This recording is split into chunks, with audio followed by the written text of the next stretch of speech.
Hey to everyone, welcome to our online sessions. Street culture, the power of skate. We're having every Tuesday on this channel online dedicated to the street culture and skating culture. Also, today we're having amazing speakers. Three of us are online already. We're waiting for our fourth person to join us. My name is Sergey, and today I'm like an MC, an organizer. And today I will be leading this discussion dedicated to the power of skate. And today I would like to concentrate on the themes like education, festivals, and business. That's my message. Initially, I would like to drop to the discussion and just a few words about the project. So we're making it combined online and offline. So we're with the team moving through Russia, through different regions, to different cities, making physical events on the spot, gathering youth, making some workshops and skating jam sessions. Then we're shooting interviews, so we're making a little bit more online today. And I'm gonna present you these amazing persons joining us today. Also, all experts in their fields, all businessmen, by the way. And I'm expecting really nice and vital conversation. Okay, maybe we can start with Denis, originally from Russia, also now staying in the United States, as I got in Massachusetts, and he is running beside his occupations as a volunteer at the American Center and making some workshops, as I get it right, with literature. He's doing amazing job starting his own skateboarding business, skate shop, Flywood. So I'm passing the microphone to you. If you can say just a few words about yourself, skateboarding culture, and just a brief introduction, please. Sure, Sergey. Thank you very much. So actually, physically, I'm not in the States. I'm in Montenegro at the moment, but I'm studying in the U.S. University, in University of Massachusetts, online. So that's why you messed it up. But yeah, physically, it's sunshine outside, and Okay. and the sea just 300 meters. So I'm originally from Moscow, and I consider myself a Moscowite still, despite moving around a little bit. I have a background in my first education, first degree is in economics from Moscow University, and I worked a while in the office in sales and marketing in different companies. And at some point, about I think maybe 10 years ago, I started to pursue my own project in skateboarding.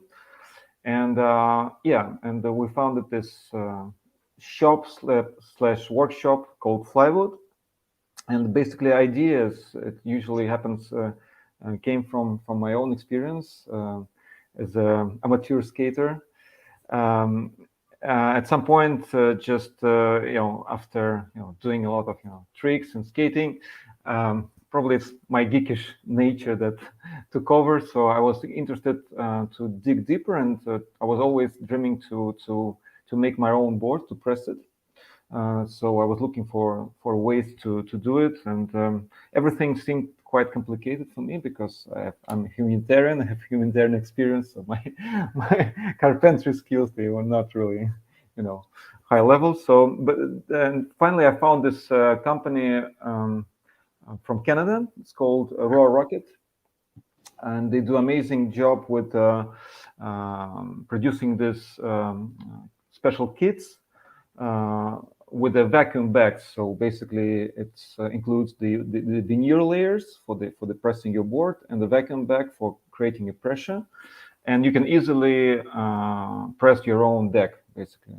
And I ordered it from them, and I tried it with the friends, and it didn't work out from the first attempt, but maybe from the second or the third try, we came up with some decent deck, and we thought it's amazing. It had a really wow effect on me and my friends, and we thought it could be really a good spark for many kids, for many teenagers, or just skateboarders who are interested to go a little bit deeper. So this is how the business started. So I contacted the company in Canada, and I present myself, and I said, we would like to start business with you. And that's how we started to run this series of workshops in Moscow first. And in the beginning, they were quite primitive because we lacked some materials. Some glue was not the glue that we needed, and so it took time to make all the puzzle work together. So maybe because in the beginning we just cut the plywood, so it was not like veneer layers in the back because we just lacked some ingredients, some resources. But in a couple of years of running these workshops and development, so we actually made it happen. So it was like almost like professional workshop where people can come and press their board from scratch in 2 days. So first day they were pressing it, and the second day when the glue dried, they did all the carpentry procedure basically. And then in the end, the third day they could apply artwork, so apply their own design.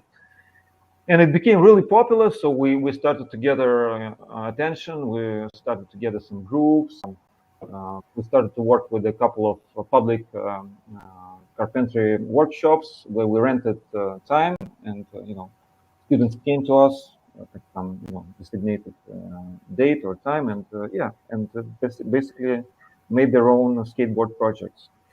And then nice. Dennis, my excuses, I will interrupt you. I just want to pass microphone to other participants so we can move forward.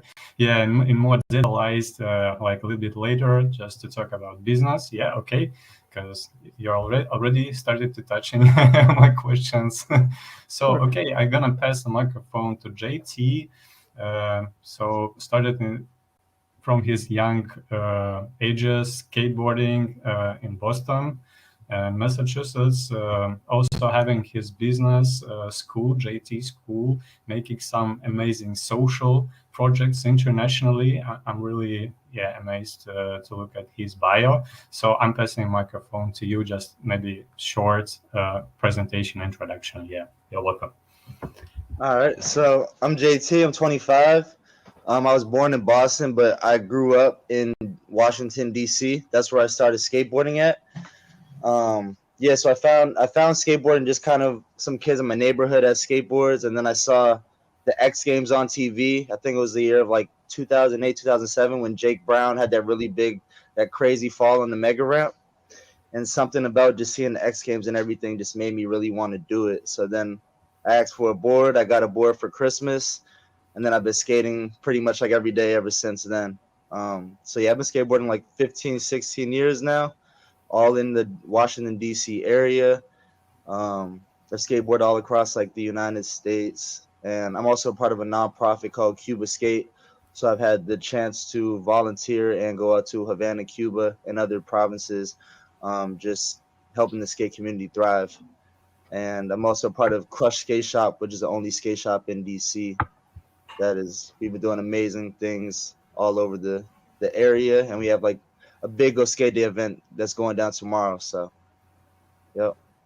Oh, nice. Oh, nice. So I will definitely have a question regarding, skate events. It's really interesting because we're now like also organizing a couple in Moscow. We've been, as I told you in the beginning, we've been moving in other cities like Izhevsk and St. Petersburg is far on the north of Russia. And there's also interesting to meet people. By the way, they're also making their own decks like you, Dennis. They were telling me their stories that there were lack of materials, lack of decks, now sanctions and all that stuff, but they're also making their designs and all that stuff But that's a point to discuss a little bit later. Okay, and I'm passing microphone to our next participant, amazing Sir Highlights, amazing musician, at the same time skateboarder, doing a lot of things at once, also a businessman. So I'm passing microphone to you, just maybe briefly introduce what you're doing. All right, thank you so much, and I appreciate hearing everyone's story, and thank you for the opportunity. So I was born and raised in Brooklyn, New York. I'm a fourth generation New Yorker, and I was born in '84. So I grew up with the Teenage Mutant Ninja Turtles, the original, and they all skated. And I was a big Beastie Boys fan, and they're big skaters and bikers. So I'm not the best skater. I can't really do a lot of tricks. I kind of just go from A to B, but I really appreciate the culture. And another layer for me is as I got older and got more into hip hop, I found out more that like the punk and the hip hop culture were like very intertwined in the beginning, which is why the Beastie Boys got signed to Def Jam, because they were at all the hip hop shows, because all the punk and hip hop guys hung out together because they could only get CBGBs or these underground clubs. So they'd be booked back to back. So they all kind of hung out and supported each other. And I'm always about the unity, which is what my company Joint Brothers is all about, which, to me, hip hop and skating as well, I think, so many cultures and communities come together, and that interests me most in life. So it's like an honor to be in both communities. And dope to hear everyone's story, because everyone also who skates, I feel, has a really dope story of why they skate. No one just like randomly picked up board, was like, I don't know, maybe I'll do this. Like they got into it for some reason, then like they're like, yo, this is like, it's really cool, especially if you're younger, even just to get from A to B quicker, So yeah, that's my story. Cool. Yeah, appreciate Sir Highlight. Yeah, my own story also. I'm like an old school skater, considered in Russia. So I've been skating a lot in the beginning of 2000s. So now it's more than 20 years ago. Then I got a little bit, trauma, and so I have other businesses. But I'm still in case. I mean, just making street culture events. Mostly, I'm becoming like an organizer. So this year, just like a flashback to me, getting back into the culture. I'm having also my skateboard back, and I'm doing a little bit tricks also.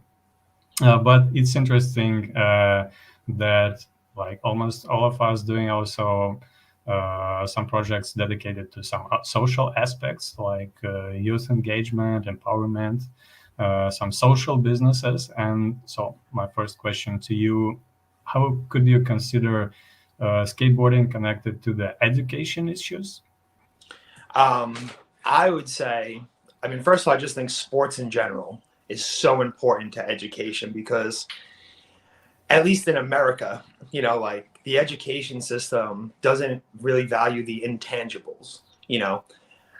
When you see people skate, when someone falls, people go over, if they're friends, and they try to help them. And even if you're not, like if you can help, you usually do. Or like if you see like, hey man, I saw like one of your wheels wasn't working properly, like maybe we should look into that for a second. And people have tools with them, and this community that you have, that in life is so important no matter what age you are.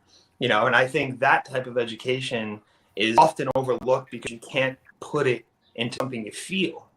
But feeling good helps you get to the numbers and cents. If you don't feel good, you can't really work at your best. And I think that balance of life as well needs to be more in education, where it's like, hey, it's great to skate, it's great to play sports, but you also got to read a book once in a while. You also got to listen to some new music. You also got to expand your horizons, and there's no guys. Eventually, go take a shower, go eat some food. And that type of stuff matters, like the soap you use, and like, what do you put in your body? How much water do you drink every day? Because with every good part of culture, there's a bad part where like, people are just getting wasted and skating, but people get wasted and drive, and like, I think a lot of that just comes down to education and not understanding this tool you have.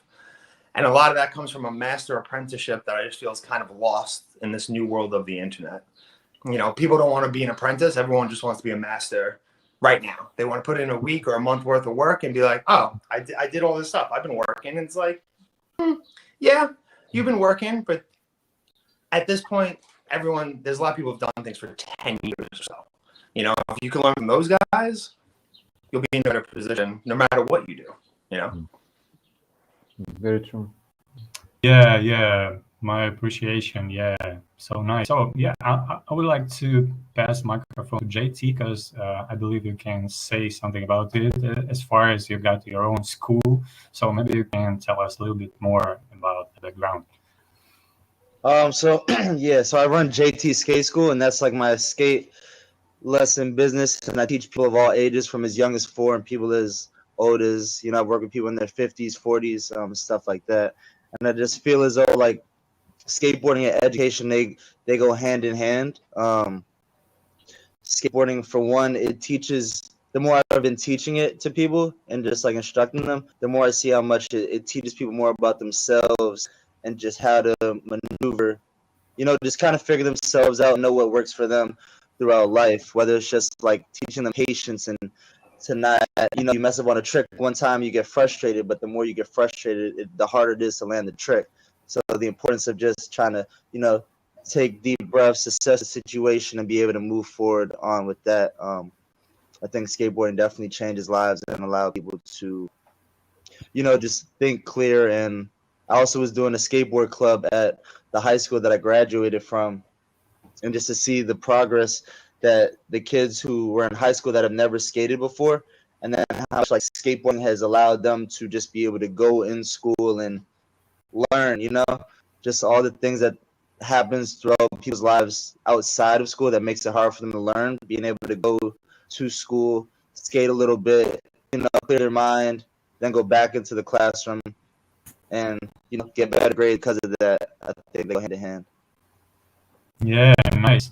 So that's very interesting experience. Yeah, just to have to yeah break out. Skateboarding breakdown, and then you go back to school. Yeah, I love that point you mentioned about stress while you're doing extreme sports. Anyway, you can be injured or etc.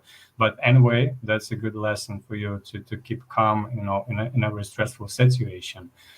Okay, maybe with the same question, I will also address you, Denise. If you have something to add, yeah, you're more than welcome.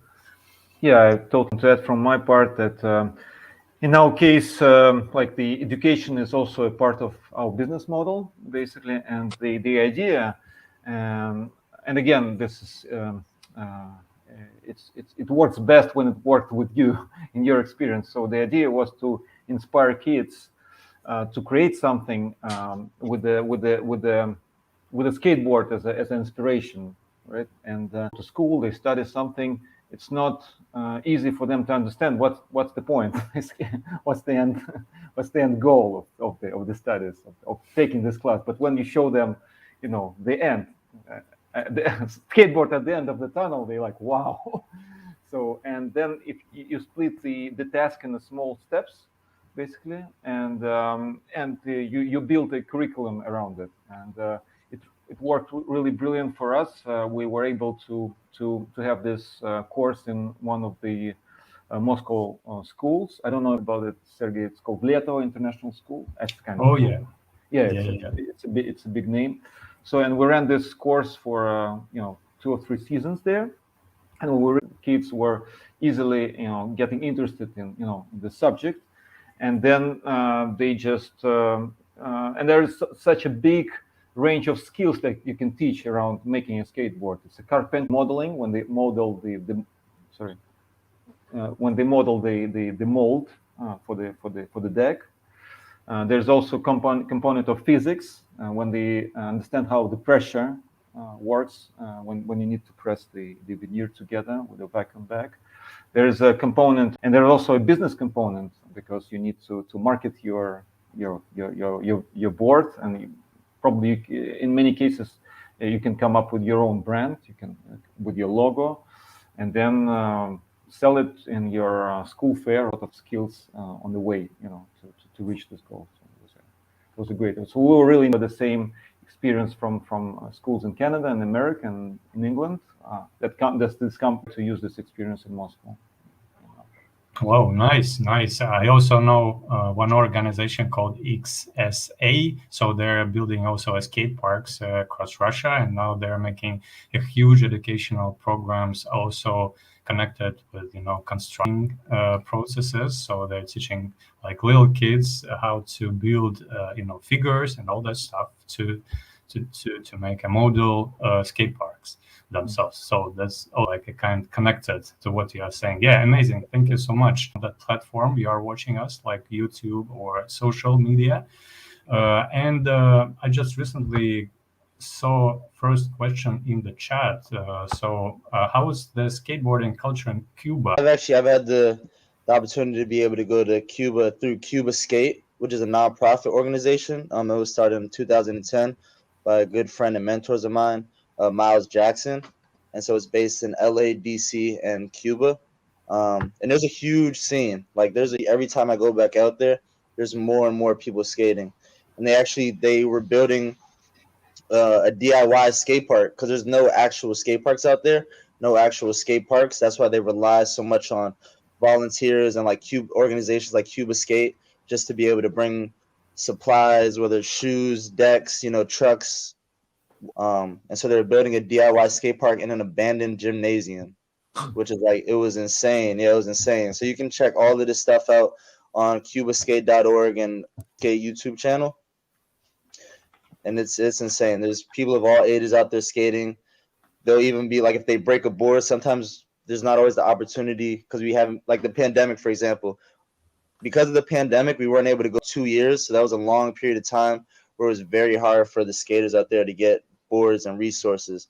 So through that time, the skaters out there are like so good. It's insane and very, very humbling every time I go out there just because the resources they have, and they might have So I think it's very like to what has been happening, like in Soviet era, where it was like totally DIY culture, and only rarely, people were bringing good decks, like from other countries, from the Western world, and now I know there's a kind of museum in Belarus existing.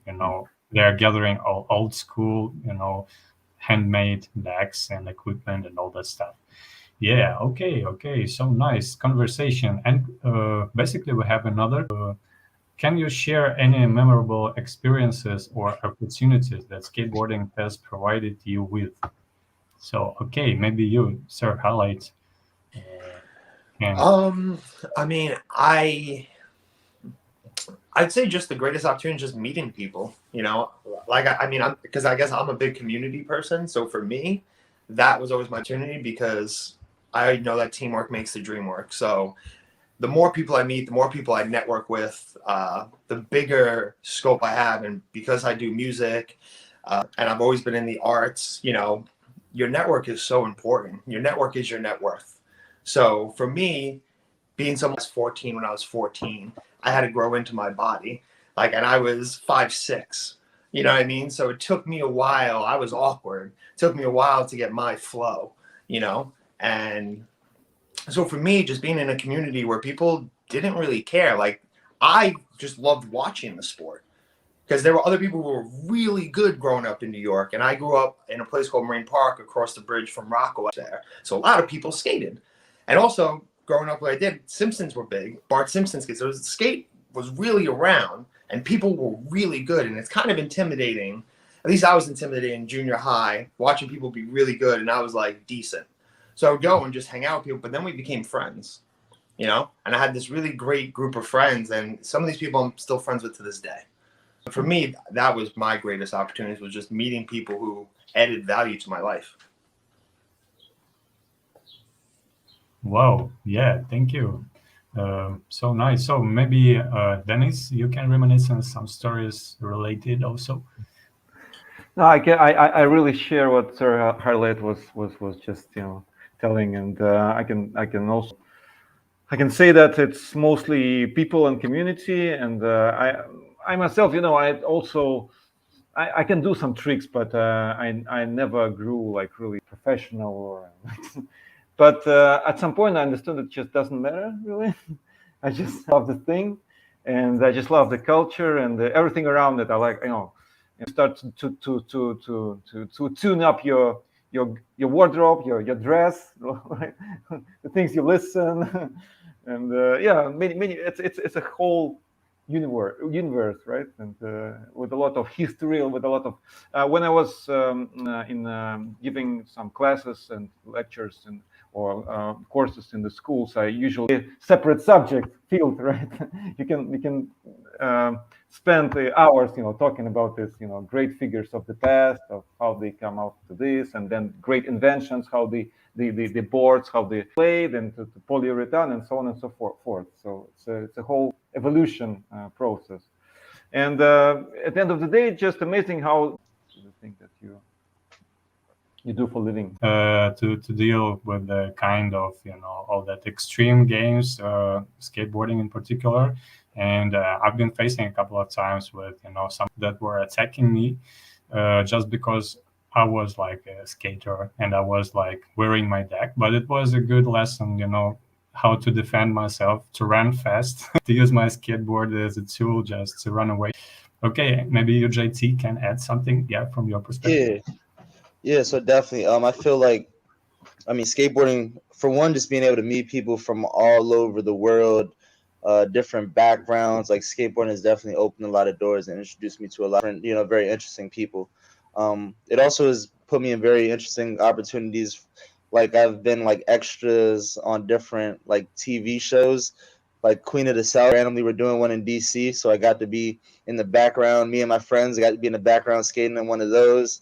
They also shot Wonder Woman, the 1984 that movie in DC, and I was an extra in that movie as well. Like, just crazy random. Like, I was at the Hirshhorn Museum, like in the background in one of the scenes. Actually, a couple of the scenes. Oh, yeah, nice. Thank you. So I want to say just one more time to our audience watching us, you can drop your questions to the respectful fields in the social media you are watching us. And we're having question number 3. What role do skate parks and similar spaces play in facilitating educational and social development within the skateboarding community? We can talk a little bit more about that infrastructure that you've been facing with, because I know nowadays in Moscow and like in St. Petersburg and big cities in Russia, there's like a kind of a boom for this. But still, while we've been traveling in different cities in Russia, still guys are telling that the truly spots is just to go on the streets, to have a street ride, to use like ladders and all that stuff like that. Maybe skate parks, but the other side, like street skating, is also still engaging. So maybe we can start with you. Well, luckily in New York, it's a very skate-friendly place, and specifically to bring back up Rockaway. A few years ago when Hurricane Sandy hit New York, it kind of destroyed a lot of shoreline and stuff like that. So over the past few years, they've been rebuilding and they've included skate parks in that. So actually in Rockaway, there's a bunch of brand new skate parks. I think they just put a couple of new skate parks in downtown Manhattan. I'm not sure exactly where off the top of my head. But I think they're starting to see the positive influence it has, because, the individual works much faster than the society in terms of progression. So it takes decades. Hey, we can see the positive impact this is having on people, and we want more of it. And I think also a big part of that is to grow up with it, and then people, my age and a little older are starting to become politicians and make laws and stuff like that. So they help because some of them skated.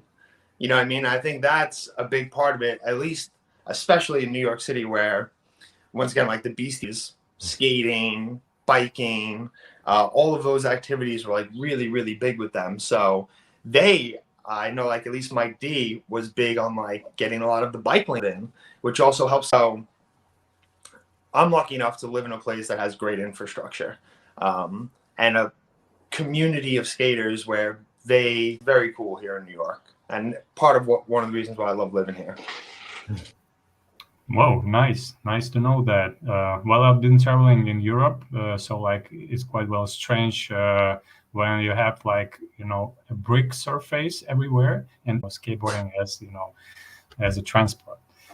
So yeah, okay, JT, maybe you can tell us what is happening in Washington. Yeah. So yeah, I think skate parks play a big role within the skate community. Recently we had Shaw Skate Park, which is it's kind of the city. I would say it's the best park in the city that we have. They rebuilt a year ago, and I would say since that has happened, there's been like even more of an increase of skaters in the city. There's more people of all ages starting to skate, and it just brings everybody into into that skate park, forms more of a community, gets more people together, and yeah, it just keeps the good times rolling. Different walks of life, but we all share that common ground of being on a skateboard. It just brings us all together. Yeah, nice. Appreciate. So Dennis. I can add, and I agree with you, Sergey, that you mentioned that there's a boom of skate parks construction in Russia, especially in the big cities, and these huge concrete open air parks, they like grow like mushrooms every summer, and yeah, just stop to count them. They open here and there, and just but at the same time, I want to add that I think that the big parks, they're important for to attract attention, to attract more skaters into the scene. But you really find the soul in this really independently run skate parks, according to my experience.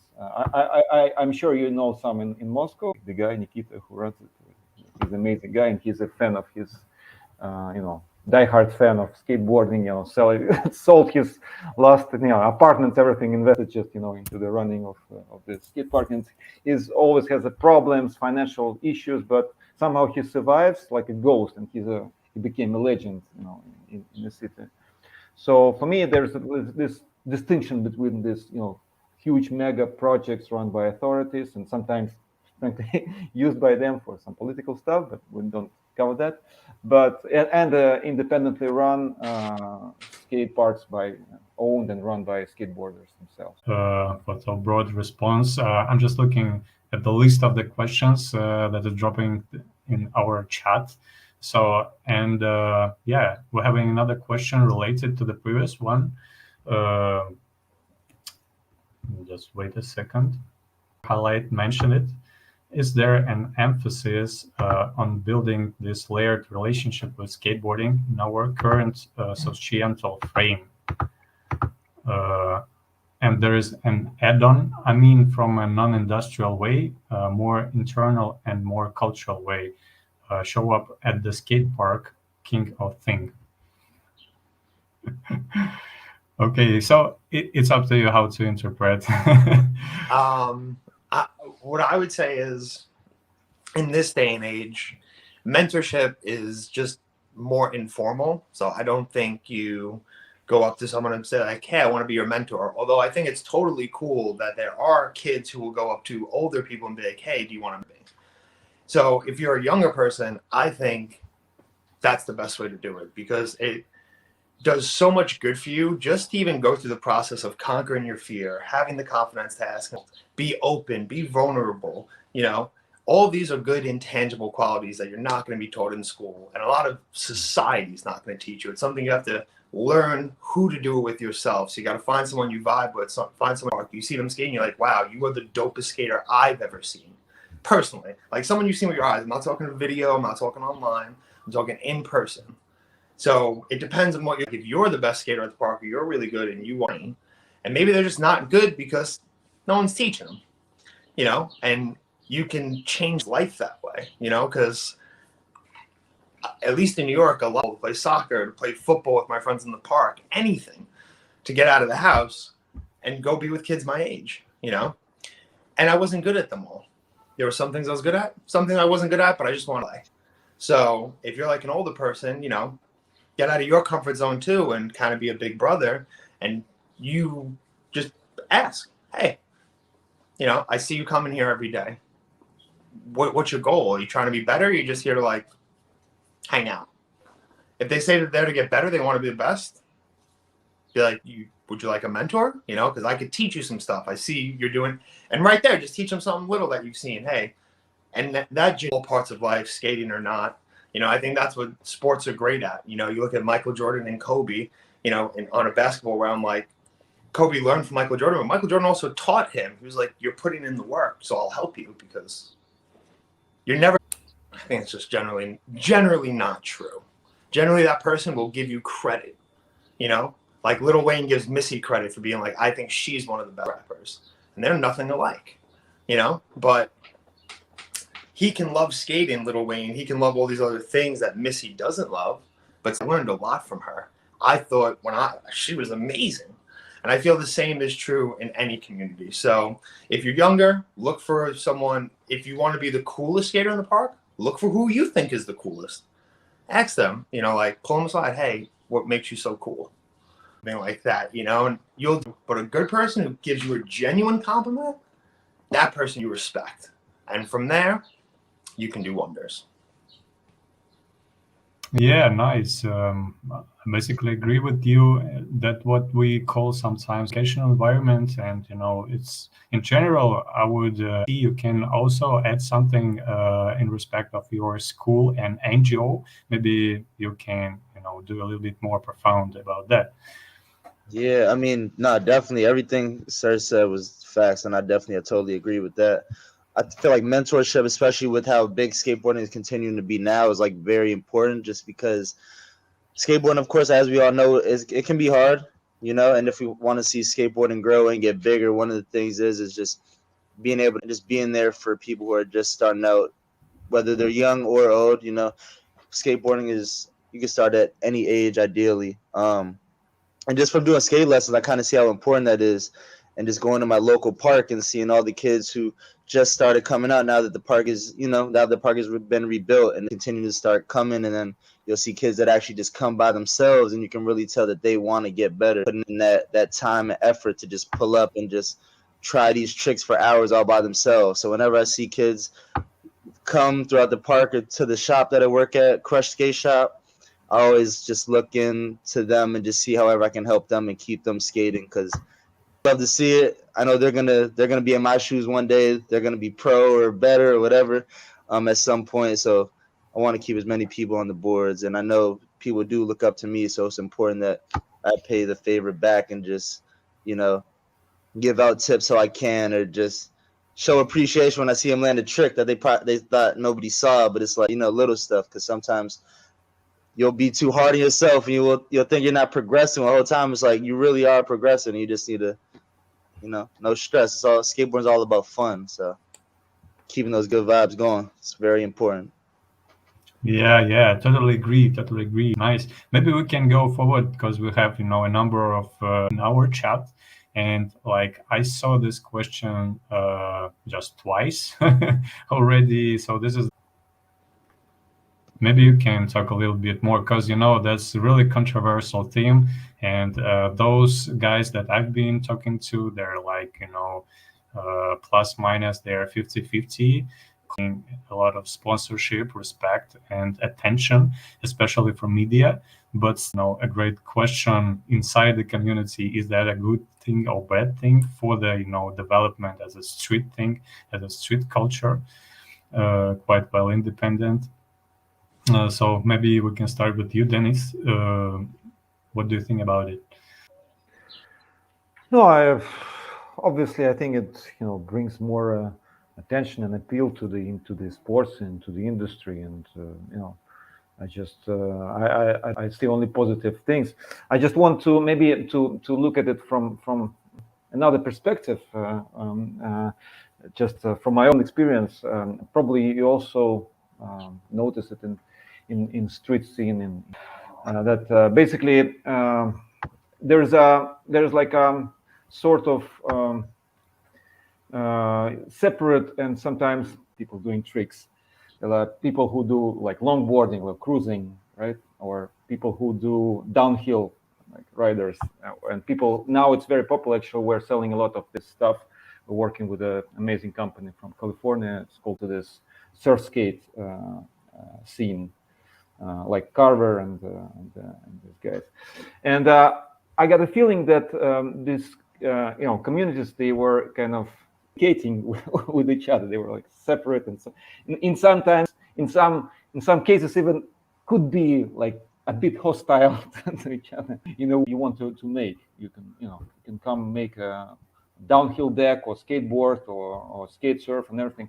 And in our classes, we always try to unite these different communities, different people.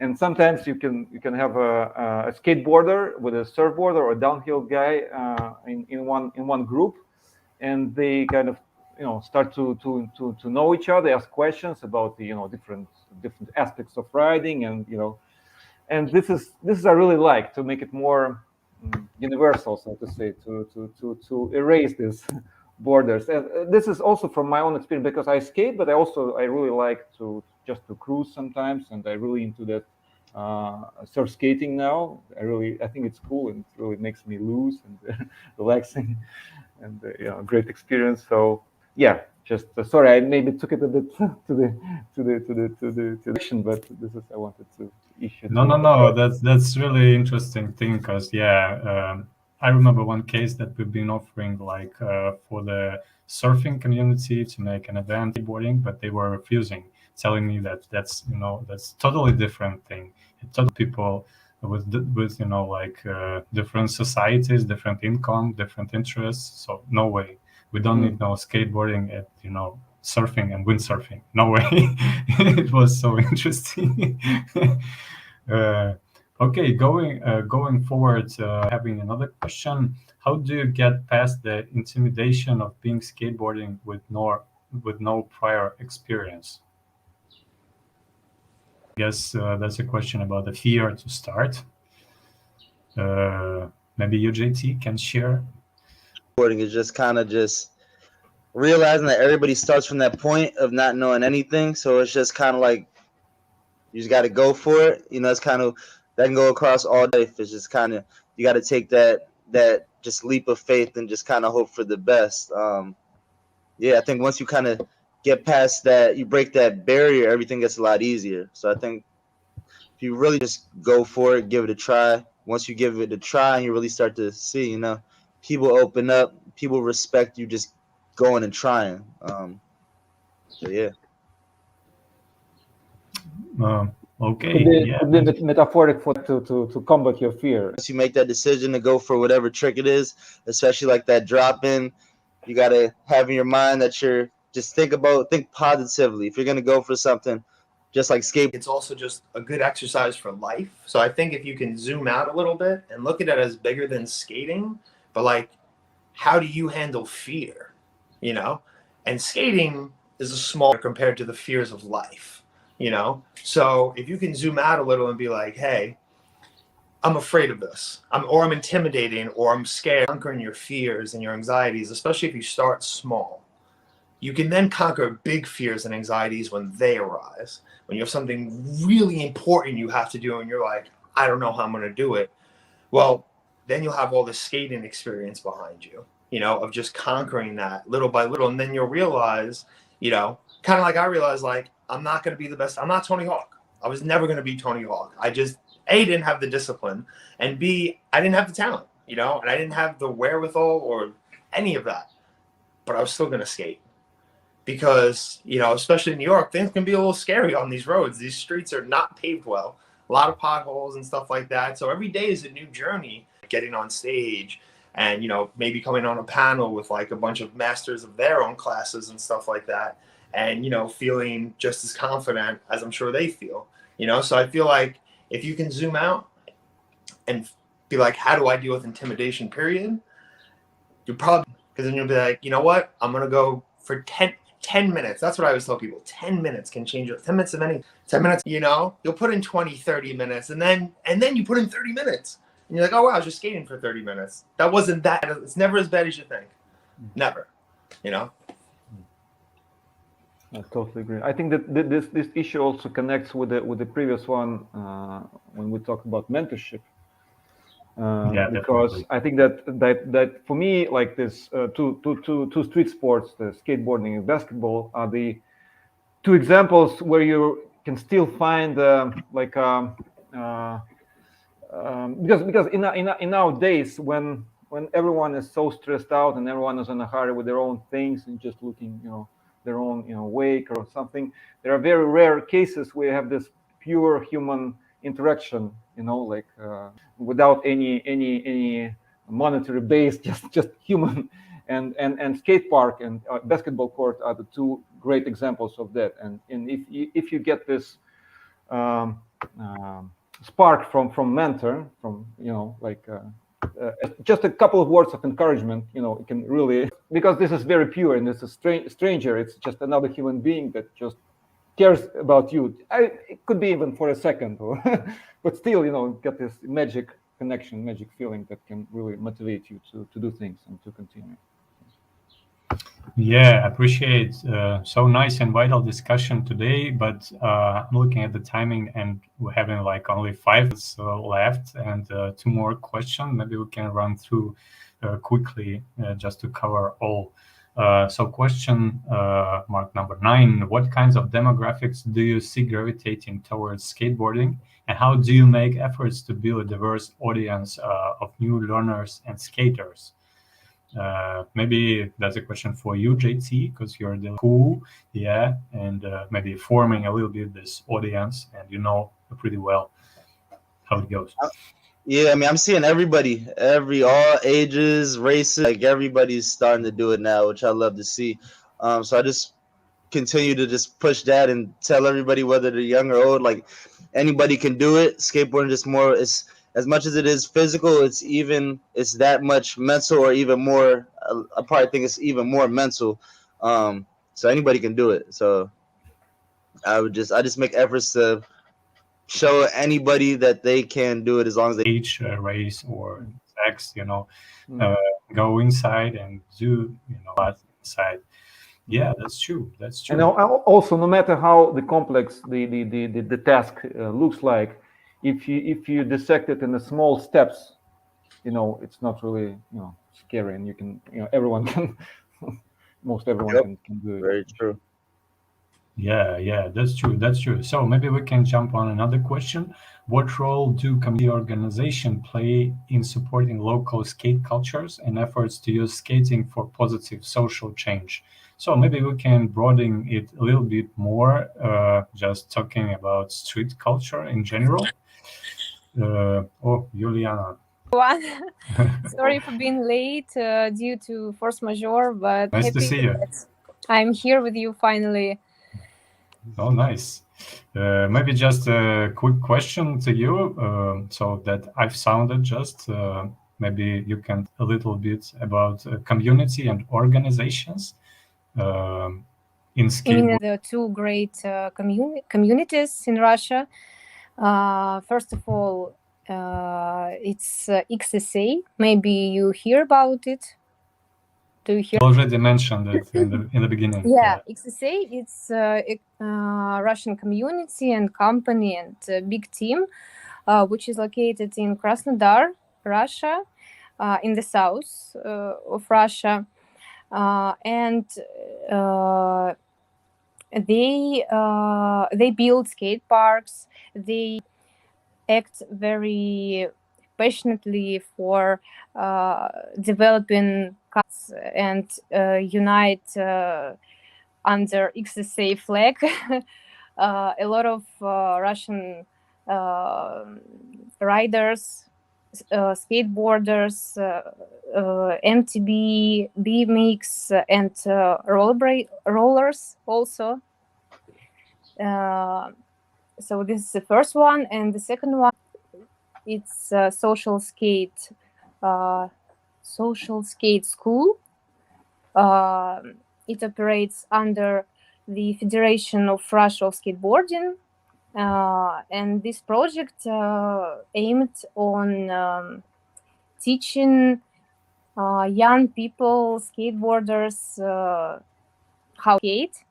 And they make it lessons, open lessons, and everyone who wants to skate can join them.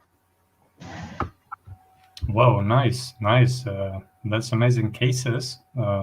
So maybe you can tell us more about your recent occupation. As far as I know, you're doing DJing also at festivals. So maybe you can tell a little bit more about your experience being, an artist, skateboarding, and extreme culture.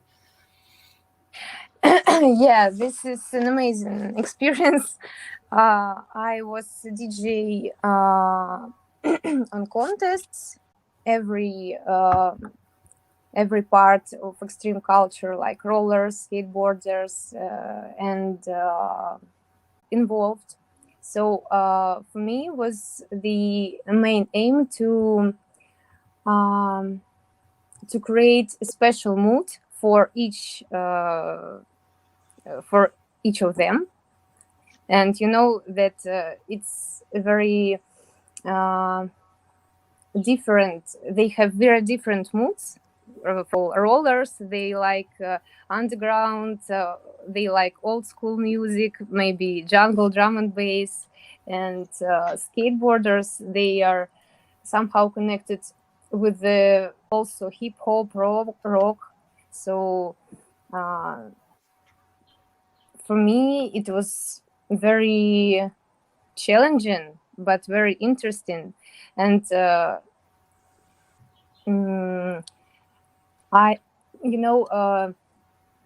was an interesting decision for this. I talked before the contest. I talked with him about his favorite music, so that when he skates, he will feel this power of music and do his best tricks. Music. So have you or just skating and rapping? Yeah, of course. I mean, I feel like it all kind of interconnects, because of the balance of like I was saying before, like I only skate for so long, and then I go into the studio, and as you go through life, you meet people like-minded like that. So certainly met people, go to the studio. A good amount of my songs are about like community and stuff like that, and I pull from all different parts of life, including skating. And I feel like what I love about hip hop, being able to be clever, so find things that are like layered, So in my music, I try to do that a lot, where maybe things aren't as on the surface as they may seem, but they can play into multiple different things. So that's how it's played into my life. Whoa. Thank us to make a brief wish for the future, maybe for the young generations, skateboarding, extreme gamers, maybe like guys from the street culture in general. Just a few words. Maybe we can start with you, Denis. No, I just want to repeat that we basically already touched this culture, and skateboarding in particular is just community and meeting really nice people that can be your friends for. I'm passing microphone to you, JT. Yeah, I just want to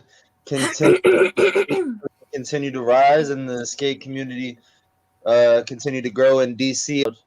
Yeah, I love what's going on right now, and I love to see the skate industry continue to get bigger and bigger. So just want to keep that going. Nice wishes. Yeah, appreciate. Sir, highlight. Yeah, it's your turn. I would say my closing message would be just for greatest successes than we've ever been before. So just keep going. You got this. Nice wish. So I'm passing it to you, Juliana. Okay, so my main message is be open-minded, believe in yourself, never give up, and support your local culture, but also communicate with the whole world. Nice wishes. So I'm just will add a little bit just to have more fun while you're doing it. Do it not for money, but for fun and for pleasure. Wow, nice. Nice. So thank you so much for watching us. I want to thank every our amazing speaker joining us today. I just want to remind you that we're having a next session on June 27th online. And those who are in Moscow, you're more than welcome to physically. We'll be making a live event on June 24th near the Belaruskaya metro station, a famous skateboarding spot near the Gorky Monument. So, everybody. Thank you, guys. Thank you, guys. And Thank you. nice to meet you, everyone. Nice to meet you guys. Cheers.